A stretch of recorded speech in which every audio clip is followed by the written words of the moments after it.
जगन्नाथ आज मो बापा को मते इतनी बड़ सरप्राइज देबे मु केबे भी आशा करन थी आ सरप्राइज टे कोन जानिबा को चाहछंती की ताले आसो देखिबा कोन टंटना ये हेला मो सरप्राइज मो बापा को मते देई बापा बो मते फोन करी कहले झियो तो पे गोटे सरप्राइज अच्छी टे बाहर को आसे आम सेठी जाइए पूरा हाटा करिकी तो अनईची कहतुनि सांग मैंने कि कष्ट जेमती सेमती टेकी टुकाकी तो आणिलु बोपालो कि कष्ट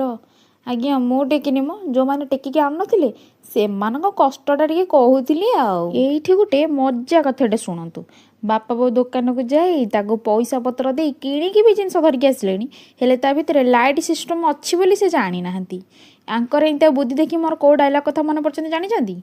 कहाँ से आते हैं ये लोग ए छाड़ छाड़ एति डायलॉग मारो बेसी डायलॉग मारुची चुपचाप हे जिनस सब सजाड़ी रख एइतिबा सजेडी साइलेनी मु कोन अछि डेरी कर मते मिलिथिबा सरप्राइज टी आपण मानु केमति लाउची मते कमेंट रे निहाती कहबे रहिली जय जगन्नाथ आ जदी मो वीडियोटा आपण मन भल्ला तो मते सब्सक्राइब कर देबे।